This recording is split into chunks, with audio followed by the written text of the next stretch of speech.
Hey, so the video I did today I think is doing pretty good. I'm not really watching the statistics on it because the way it's set up, it's not set on a page or a group, so it doesn't give me all the statistics, how many people's watching. But I'm very happy with the comments and that it's actually helping people, which is something I've always wanted to do.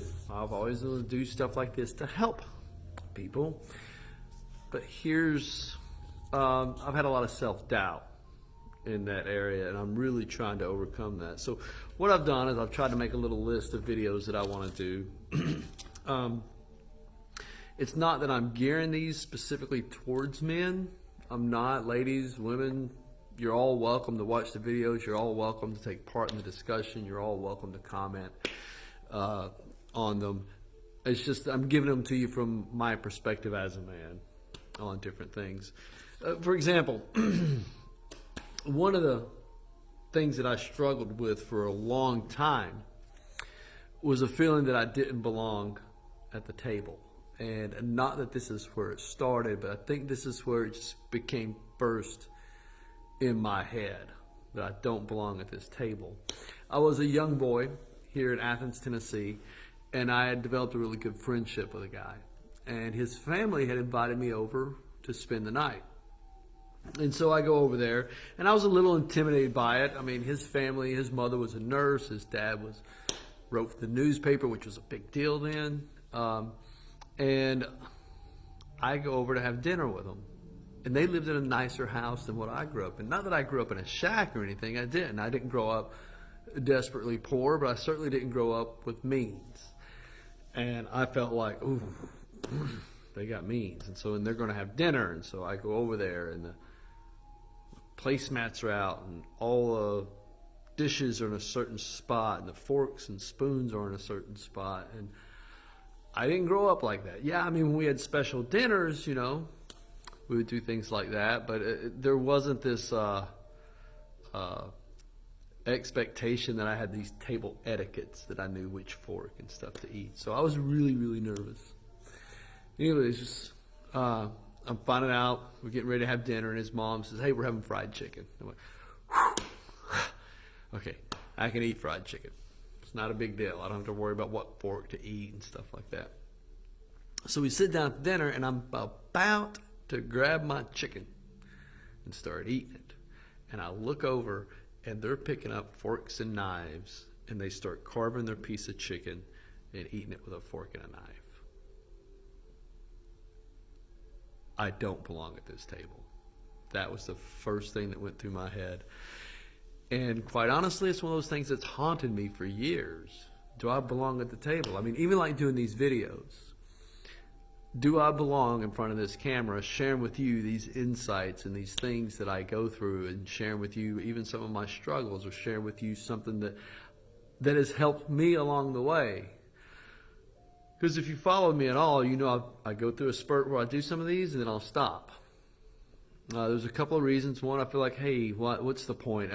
No one wants to listen to me. I'm not this great big speaker, well-renowned author, or anybody like that. And then the other point, the reason I stop is sometimes I just get criticism on things, and I think, well, there you go. You don't belong at that table. Shut up. And so I shut up. So anyways, that's what I've been struggling with. That's why I try to do these videos, is not because they help me, but because I think I hope they help you. So some of the topics I've got coming up. I've lost my sense of mission, of purpose. I've got no motivation. That's something that I very much have struggled with for about 10, 15 years. All right? And it was accompanied with a bout of depression. It was accompanied with a bout of drinking way too much.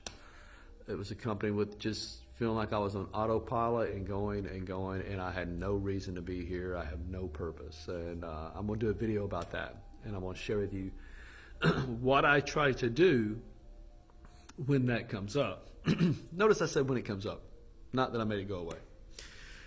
Dealing with my past mistakes. That's going to be another video that I'm going to talk about, because like I said, during that 10-year period, I made some bad mistakes, and I let those identify me for a long time. And so we'll talk about that and how to make amends. If you can, you can't always make amends. I have a dream, but what if I fail? Right? I've got this idea for a business, and I think it'll be great. But what if I fail? Or I have a dream that I want to go here on vacation, but I just to save that much money and to go. But what if I fail? You have these ideas that you want to go out there, and then these great big dreams, and you put them out in the universe. But what if it fails? We'll talk about that as well. We'll talk about hidden struggles. And I know, ladies, you deal with this, but as a man, I don't know how. I don't relate as well, and I know some of you can talk about it. But hidden struggles for a man, for me, we'll talk about some of those, and some of those will be like, addiction, or maybe abuse that you've gone through, or maybe it's a weight and health issue. Maybe you weigh too much, or maybe as a man you have a eating disorder. Did you know that 15% of all eating disorders are men? It's not talked about, but that's true. PTSD. You don't have to be a combat vet to have PTSD. And what is it, and what does it look like, and why can't we talk about it? Relationships and intimacy. Well, we definitely can't talk about that as men. We don't want to come across as being weak. Speaking of that, sharing our emotions, and that's a difficult one for a lot of men to do, even with other men. I've been there in that group where a guy obviously wants to talk about it and wants to share his emotions about something, and just get something off his chest, and the other guys get uncomfortable, and although they've been there and they understand it, somehow make a joke and we'll just go on. How do we create these safe spaces so that you can share your emotions with somebody in a healthy way that helps you through it? Just because you have an emotion doesn't mean it's the end of the world. Depression.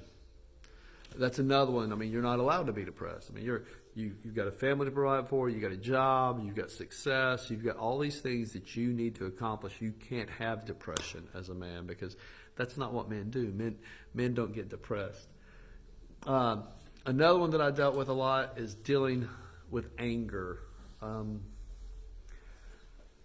There was a point a few years ago, probably about 5 years ago, where my son and his best friend come up to me, maybe 6, come up to me and they said, "Hey, you're not angry anymore."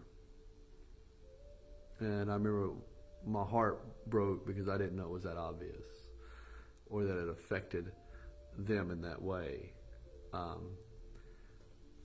And so I'm going to share with you the ways I dealt with the anger, or deal with the anger, in those videos. Anyways, I'm thinking about starting a group, something like that. I'll put these videos out on a schedule. Maybe I'll do a page or a group. I'll think about it. But if you want to private message me, because I know sometimes people put stuff in comments, and then somebody comments and they're talking on their hind end, they don't know what we're talking about.